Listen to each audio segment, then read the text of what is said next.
quarto ano.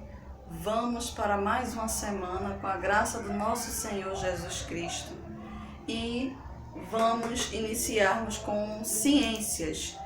Nós estamos eu estou dando o assunto plantas, ok? Então já falamos sobre as plantas, os tipos de plantas, o processo de fotossíntese que as plantas fazem, no caso as folhas fazem. E agora vamos para as relações das plantas com o ambiente. Vocês podem acompanhar no livro de vocês de ciências na página 45, ok? Bora lá? Prestem bastante atenção. Relações das plantas com o ambiente. Então eu coloquei aqui para vocês, certo? Vamos lá, a introdução.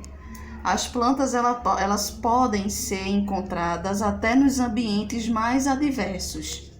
Algumas plantas aquáticas são capazes de viver submersas no fundo dos lagos, rios e assim por diante. Então coloquei aqui para vocês, algumas espécies de plantas que temos. Ok?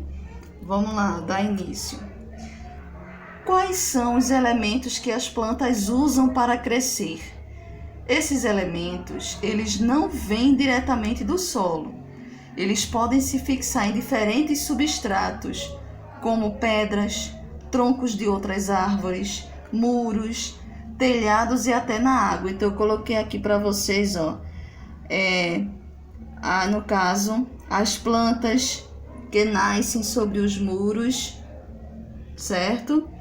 Coloquei outras representações aqui, sobre os muros e canteiros de uma casa, que são em ambientes substratos onde elas podem nascer.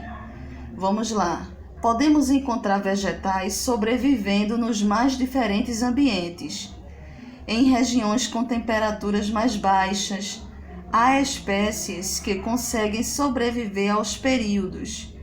E nos desertos, mesmo sendo pouco favorável à vida, também há espécies que sobrevivem ao intenso calor e à falta de água, ok? Vamos lá, olha aqui. Que sobrevivem a um intenso calor, plantas que sobrevivem no deserto, olha aqui. Eu coloquei esse é o exemplo que a gente conhece como mandacaru, não é? Que são os cactos que sobrevivem em áreas muito secas, principalmente no sertão nordestino. E aqui eu coloquei uma outra espécie de planta que também sobrevive ao calor, ao deserto, ok? Vamos lá, plantas que sobrevivem ao frio. Aí tem a antúrio, tem a columeia, tem a dracena, tem a jiboia, tem a lança de São Jorge, que é a espada de São Jorge, tem o lírio da paz, tem a marantá, pacová e assim por diante. São plantas que sobrevivem ao frio, ok?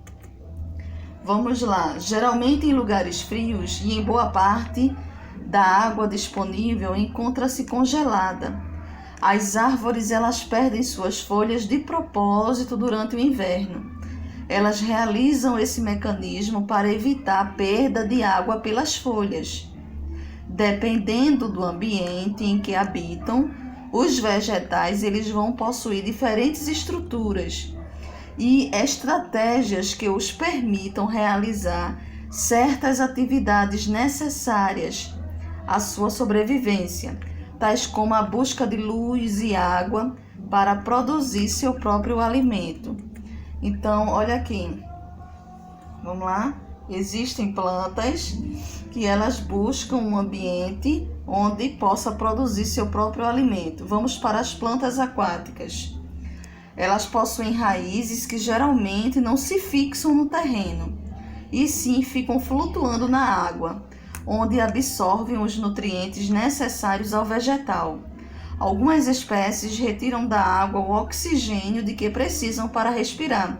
Um exemplo disso é a Vitória régia.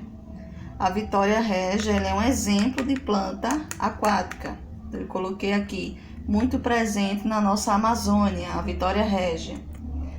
Continuando, já os vegetais adaptados a viverem em lugares secos, como a caatinga, geralmente possuem caules e folhas carnosos, capazes de armazenar água em seu tronco para os períodos de estiagem.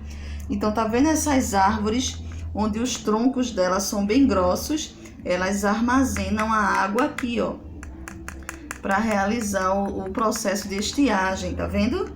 Quando vocês verem uma árvore com um tronco bem grosso, é onde elas armazenam a água para os períodos de estiagem, períodos de seca. Vamos lá, agora as plantas epífitas são aquelas que vivem sobre outras plantas.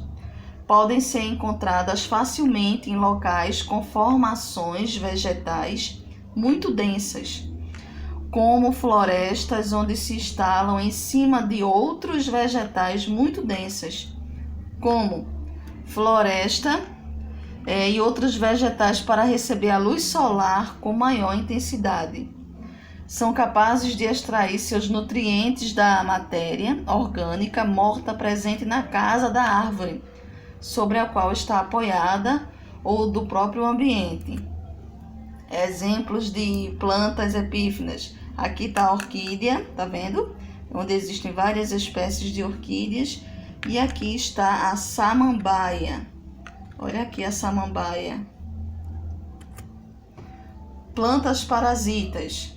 São plantas que não produzem o seu próprio alimento, mas retiram de outras plantas, chamadas de hospedeira, tudo o que precisam. Algumas espécies parasitas não produzem nem sua própria energia.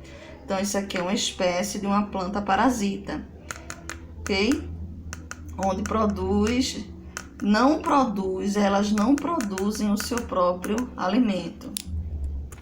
Vamos para cá, plantas insetívoras. São plantas que não conseguem retirar do solo todos os nutrientes necessários ao seu desenvolvimento. Por isso, elas capturam insetos e outros pequenos animais para obter esses elementos. Costumam viver em solos pobres em nutrientes. Olha aqui, são plantas que se fecham, elas capturam animais, matam os animais para obter seus nutrientes necessários.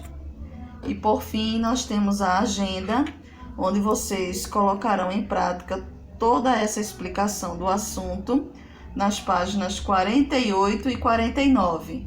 Agradeço a todos e desejo uma boa tarde.